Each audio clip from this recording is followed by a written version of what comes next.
Television Network.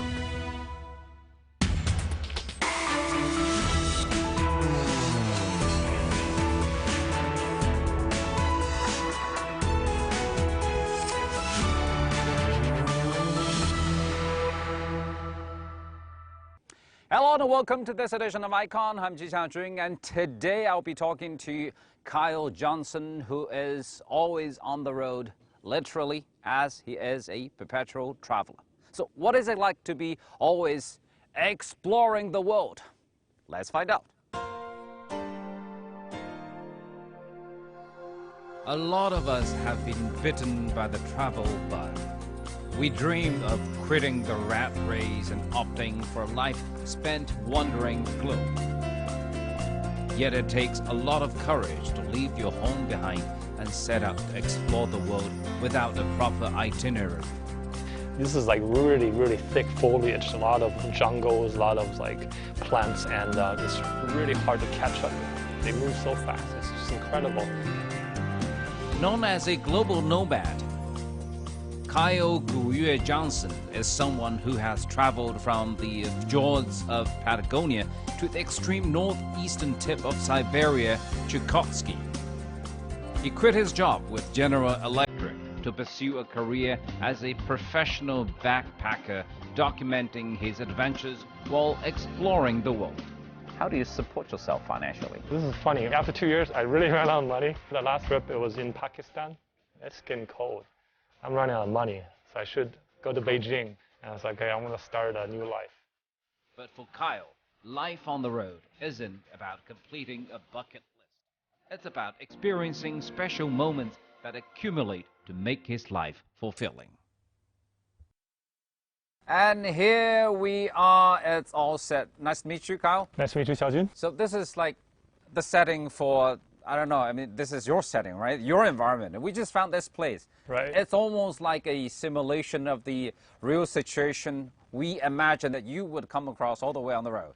This is a little bit more luxurious, you know? We got like lawns here, we got like manicure lawns, we got, you know? So we don't have, We you have don't have the umbrella here, yeah, but right. that's yours. Yeah, that's your my gear, tent, right? yeah. At least that's something new. But what about these? Yeah, that's my, you know, pot and the gas cooker. This is all real, right? Yeah, exactly. And we have vodka in it. Not exactly. But this is something that you would use all the time. And what about in the pack? Do you want to see it? Okay. Okay. If all right. possible. Yeah, sure. Let me check. All right. Let's see what I got. Got some little stuff here. Let's see here. We were talking about the water, sticking with water, right? This is something called a life straw. Actually, to be honest, I never used it.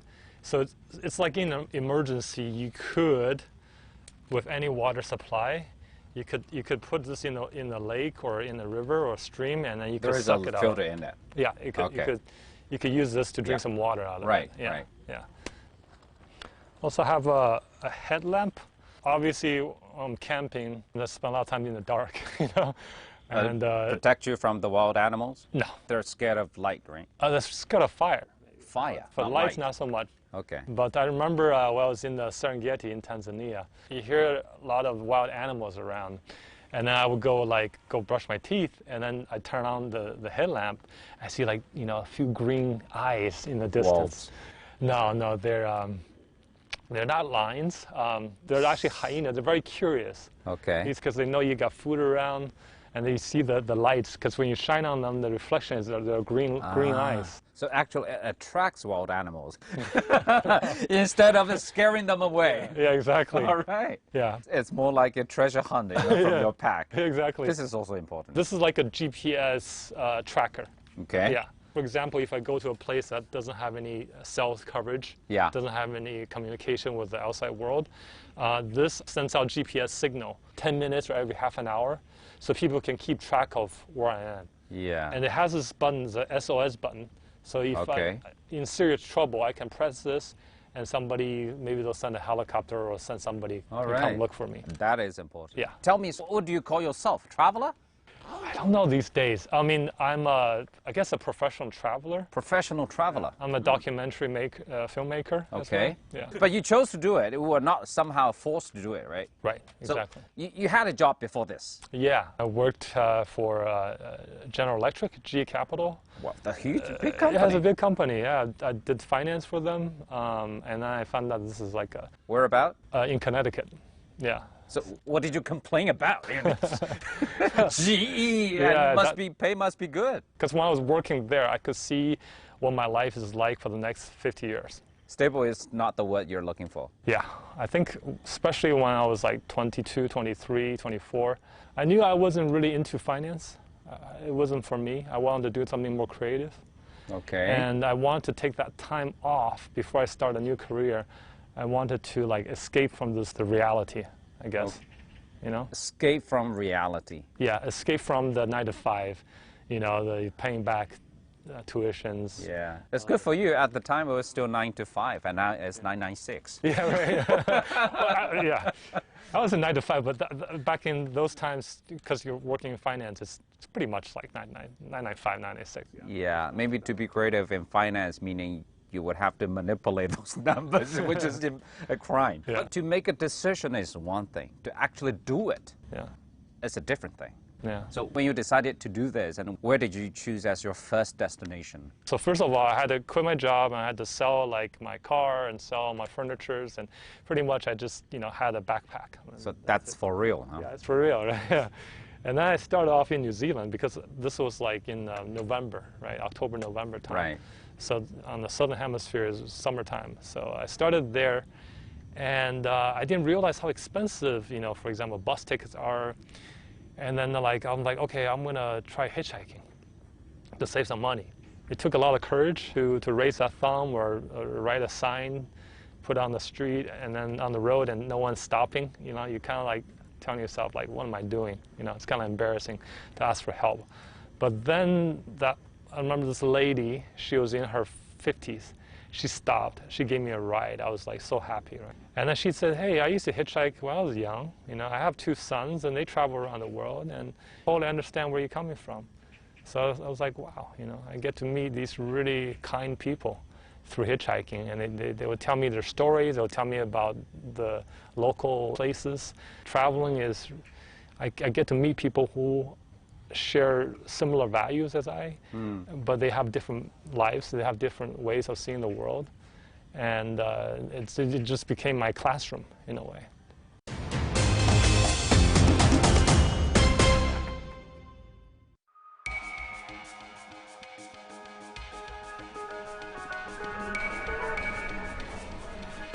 You're watching breaking news on CTGN.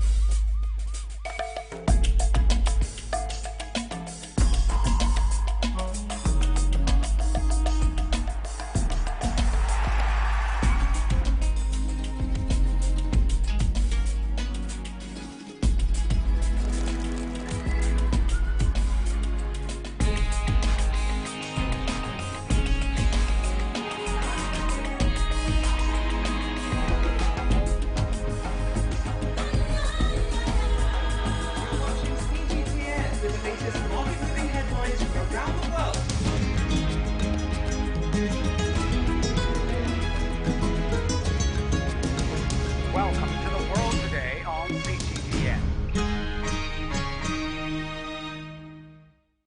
To some extent, you didn't really know what to expect on the road. So what did you have in your mind, say, what kind of life awaits you at the time? Yeah, it was really hard. I mean, I thought I ended up spending 2 years traveling and working around the world. Working meaning? Just because I...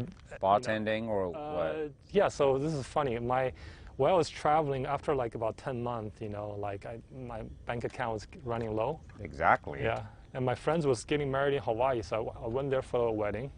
I didn't have money to get out of there, so I ended up working like at a restaurant as a busboy. I remember applying for a job at Starbucks, and then I put on my resume and how much I made before. And then the manager's like, hey, we're hiring at the headquarters in Hawaii. You can, with your experience, maybe you can get a job there. But I just want to go work part-time and go surfing. So at that time I was like, nah, I just No. want something I don't have to use my brain so much. Yeah. But the process itself, actually, it's also it takes a lot of work. Yeah. Yeah. After 2 years, I really ran out of money. The last trip, it was in Pakistan. It was November. I crossed the Karakoram Highway to Punjab Pass to the Chinese side. It was snowing already. I had about maybe less than $1,000 in my bank account.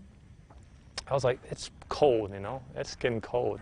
I'm running out of money, so I should Buy go some to coke. Beijing. Yeah. Okay. I had to go to Beijing. Took like a 40-hour train ride to Beijing from Kashgar, and I was like, okay, I'm gonna start a new life, pretty much. Yeah. Because of financial drain. Yeah. That's the problem. Exactly. I mean, it's almost like ideal to live a life like that. It's all free. But in the end, it would just come back to the reality side. So how are you going to support yourself? Yeah. After 2 years, I decided to come back to China, because I was born in China. I grew up in China till I was about 10. I wanted to go to film school in Beijing, Beijing Film Academy. They have this program. I always liked something more creative, so that was kind of like my plan. Before the school started, I got this chance. At that time, there's this Hollywood film called The Kite Runner. Okay. Yeah. It was About Afghanistan. about Afghanistan, but it was obviously it was going to be too dangerous to film in Afghanistan. Yeah. So they ended up filming in Kashgar and in Xinjiang. Okay. And at that time, they were hiring, right? I didn't have any film experience. I had a friend who worked there. She said, "You just make up something." I was like, "Yeah, okay, yeah, I worked on films before, sure."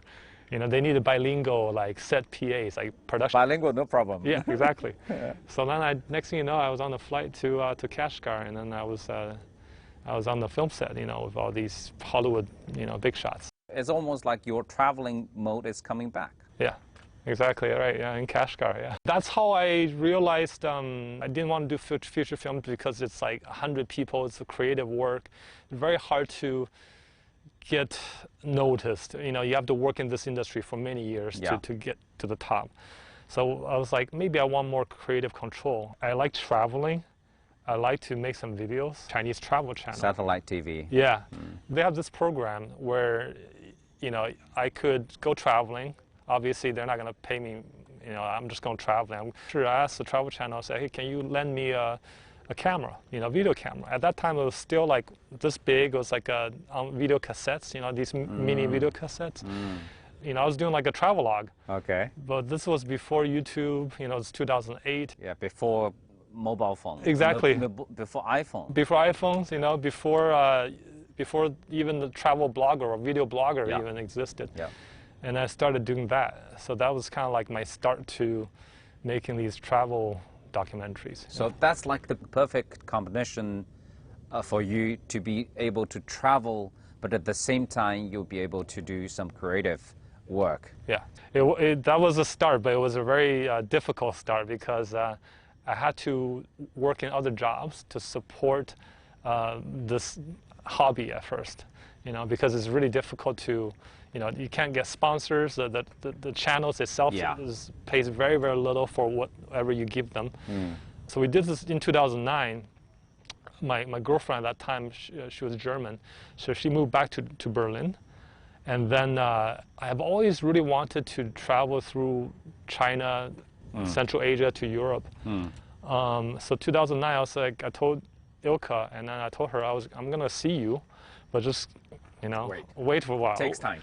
Yeah, it's gonna be like 3 months, something Okay. like that. Yeah. But I didn't have a lot of money, so I was gonna say I'm gonna hitchhike. You didn't have the budget. Yeah, You had the time, at the time, yeah.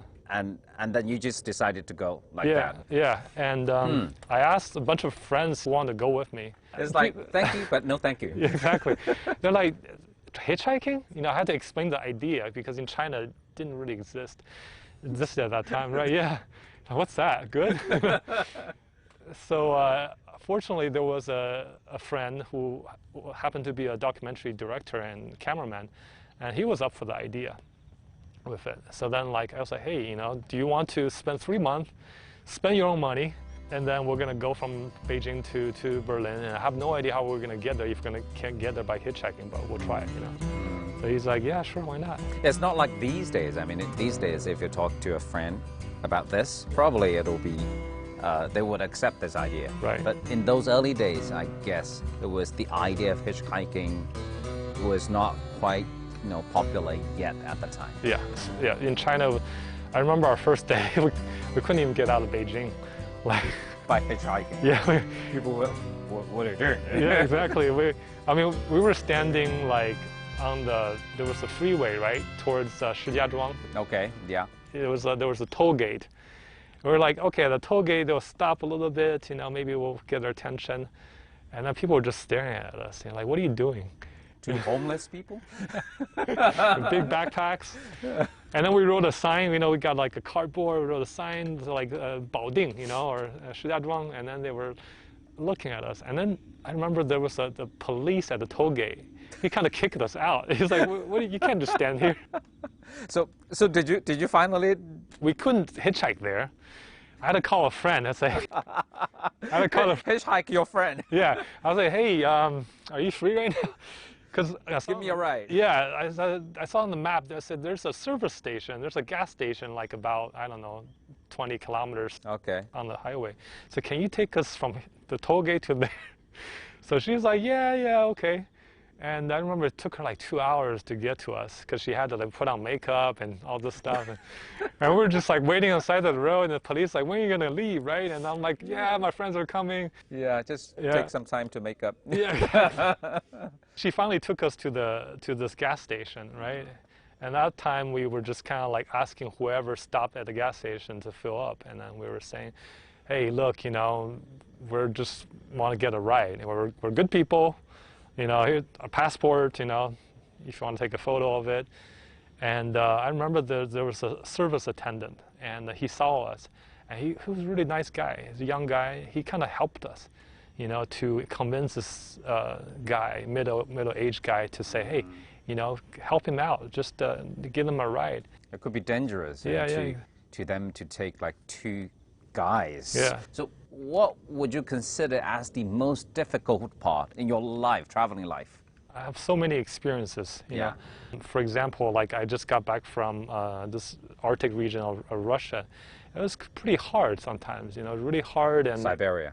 Further. Even it's further. like this area is called Chukotka. You know, I couldn't even spell it. So it's somewhere.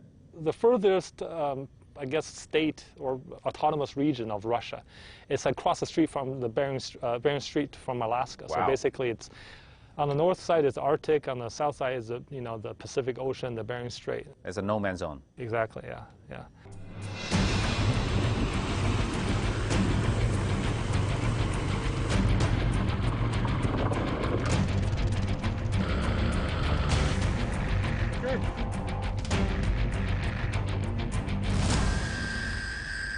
Why would you want to do that? Yeah. I mean, I was just curious, you know. Do you sometimes ask yourself this question? Yeah. Before the trip, and sometimes at the beginning of the trip, I'm asking this a lot, you know, like, this is not pleasant, you know. I could be in Beijing, I could be... This is comfortable? This is comfortable, I could be sipping on a beer, you know, eating some, you know, barbecues or something. This is nice, right? Why am I doing this? And then it's usually like, maybe sometimes in the middle of the trip, I realize, for example, there's just fantastic, beautiful scenery. Very few people has been there before. And I was like, I'm so lucky to see this, you know, in person, you know. To see the world, to see people, To see the world. experience. Exactly, yeah, exactly. I mean, you just showed me some pictures that you took from the trip you just mentioned. Yeah. Beautiful pictures. I couldn't imagine that one day I would be there. No, I won't be able, actually, for my life to see those pictures in person. I think that's kind of like what keeps me going.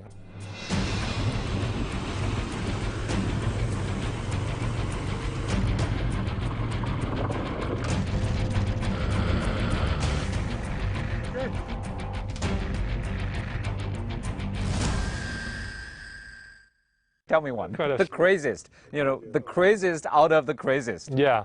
Well, I mean, for example, geographically, this is the craziest trip because me and this Russian guy, we didn't have any backup. There was no cell phone coverage.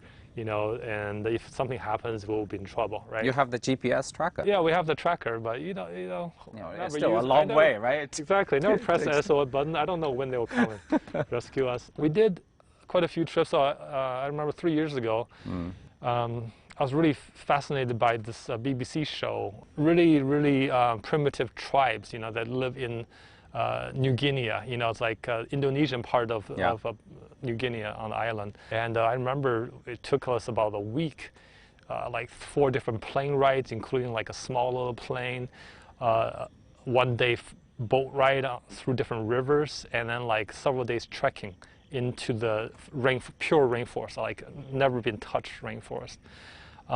We got to see these tribes that pretty much still live in the Stone Age. You know, they hunted for their food.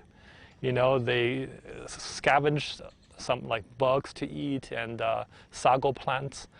Everything they had on them is pretty much they made by themselves. So they're very self-sufficient, and they lived in these tree houses they built. And some of these tree houses are like 30 meters up in the air. They would just climb the trees. They would just climb the trees, you know. It was kind of like a fairy tale. And these ladders are made just out of plants, you know, fiber. So there was difficult because the conditions are very difficult. It was very, very hot. There are mosquitoes, malaria, there are leeches, there are poisonous snakes. Every day when we were trekking to find them, there was no road, you know. It was just, you're trekking through, sometimes through like swamps. Crossing rivers, you know, sometimes it was just like a piece of timber. And you have to like make sure that you don't fall into the river. You have the pole No, like that. to keep the balance. Oh, no. At first it was like really slow, you know, to go through them. Crawling over. Yeah, so, and then you're like hundreds of kilometers away from civilization. So that was also very challenging. Did they target you as a hunt? Yeah, Because basically to them, you were like, you know, who are these people? exactly, yeah. I mean, they've seen people outside people. They have. Yeah, most of them, seen some, but they still live in a very primitive way. But, I mean, we have to go through like the relatives that live somewhat modern, you know, they live near There was the that river. connection. Yeah, exactly. So they all know each other. Otherwise, like, we want to go further in to like where they, you know, really see any outsiders. But even to the villagers, you know, our trackers, our guides, they don't dare to go to any villages that they never met, because even 10 years ago, there was still a lot of tribal warfare, and there was still cannibalism before. So it's still a very wild country, you know. There's no law, there's no police, there's none of that. So these are the bow and arrows that you mentioned. Yeah. Whoa, that's really sharp. Yeah. As you see, there's none of the modern materials. No. I mean, this is like, I don't know, bamboo or something, you know, and that's wood. Is it possible? Yeah, you can try it, yeah. Is it all right? Yeah, I mean, you need, it's hard, right? I know. I can't let it go. So, and they use this to hunt. yeah. So this is interesting, right? I mean, unfortunately, I broke the tip. So what do you think this is made of? I don't know, something like bamboo, no? No. This is made of the cassowary. It's a kind of like an ostrich. It's a huge, like a 1.5 meter type of bird. It's a flightless bird. And Right. it's a shin bone. It's like one of the leg shin bone out of a cassowary. It's bone. Yeah. So Not even close. some of the other ones they have is just pure wood. But they said, you know, when they used to fight among each other, they used to use this to like shoot people. You know, the bigger mammals. They shoot wild boars with this as well. Wow. Yeah. Everything is just made by hand. I remember I was just watching one of the men that, you know, they just spend a lot of time just making that. If you hadn't been there, you wouldn't have actually the chance to see people using that against other people, which is a tragedy. But I mean, that's what life was like. Yeah, when we were going hunting with them for the boars, it was really it's really a dangerous animal actually. It's got big teeth and they could bite people, and it's got a very powerful bite. I remember when they had dogs, right, to hunt down the boar and then to surround the boar, and then I was just trying to chase after them. This is like really, really thick foliage, a lot of jungles, a lot of like plants, and it's really hard to catch up with them. They move so fast. It's just incredible. And then we surrounded this boar, and they would just, they would like half climb on a little tree, because once a boar comes, they would just go up the tree as a self-defense, and they would just fire their arrows at it. And it took 5 arrows, and they have these arrows where that's the difference. That they have these metallic tips, which they get from the outside world, and they finally killed this boar. Wow. Yeah. 5 arrows. 5 arrows. And that's it. Yeah, and then they stick 2 of the arrows on the ground. It's a form of thank you to the forest god. They have their own rituals. Exactly, yeah. So I could only imagine seeing that in movies. I guess when you were there, it's so surreal. That's why it's amazing how, our world is so diverse still, and still have people who are living the way that maybe our ancestors lived like 10, 20,000 years ago. Exactly. Yeah. And they're still in the 21st century living in a way like that. Yeah. So how many countries have you been to so far? I think about 90-something. You've covered China? I've been to a lot of provinces. I've been to a lot of cities. But China is also That's so amazing. massive, so it's big. massive. And there's so many places that's outside the tourist sites, which are amazing. Which, unless you're local, you don't know about really. Exactly. Yeah, and that's why when you say, have you seen China? I say, not really, because there's so many beautiful places that we haven't discovered. Again, if you come back, how do you support yourself financially? Yeah, so that's always kind of like the million-dollar question. And it's really hard because, for example, the television stations don't really pay a lot. They can't really support the trip, not even the expenses. So I would try to get sponsors, and that's always hit or miss. Every year is very different. I have a very small travel club or travel tour company where I take like 8 to 10 people to different parts of the world, and I take mostly Chinese clients. I take them to these places where I think it's really special. So here and there, definitely I'm not rich. If you have a club, that could be good business. I'm doing this, but only as part-time. It's only a side job to keep you doing what you're now doing, but you don't want to take it over from you. I want to keep my life simple. I want the freedom to do whatever I want. Can you keep it simple as long as you want, or there's one day that you would just go back to your GE lifestyle? No, I think they will never take me back after this video. I mean the routines. Yeah, the routines. I think for me right now, I've been traveling on and off since, for 20-some years, right? I'm 40 this year. I have a little bit of a dream of maybe buying a piece of land somewhere in the Southeast Asia, some island, tropical island, because I love surfing. Maybe I'll buy a piece of land, I'll build like a little house or a little small hotel or something. I'll spend half of my time there. Half the time, keep traveling. In traveling or or in Beijing. Yeah. Maybe that's when I slow down my pace and I'll do that, yeah. But, to stay overnight in a tent like that, say in a no man's zone, in the Arctic or Antarctica, do you feel a little lonely? Short term, like for a month, not so much. They're boats anyway. Yeah. I'm always worried about, for example, we're in the Russian part of the Arctic. I'm worried about bears, So you have the arrows. Yeah. So I'm holding like a firecracker. I'm like, okay, I hope the bears don't come visit me. So where's next in your plan? I want to travel at the border of China, outside of China. Let's say from Russia, from Vladivostok, I'll go around like Mongolia and Central Asia and Pakistan, India, and Myanmar and Laos. And I really want to understand what our neighbors, how they see us, and what our interactions are like. Wow. So it's almost like you're taking another look at ourselves, but from a different angle. Yeah. From the outside. Yeah. Because I see, like us, so many people go to Europe or go to the U.S. to travel.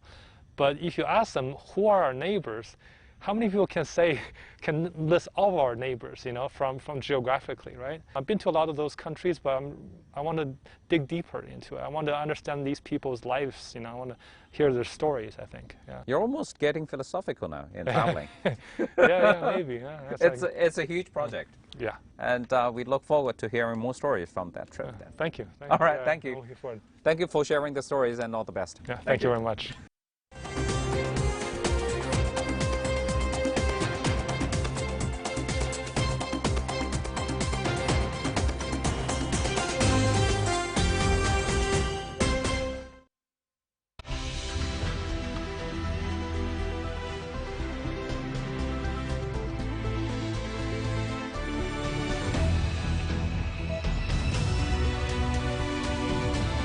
This is CGTN, China Global Television Network.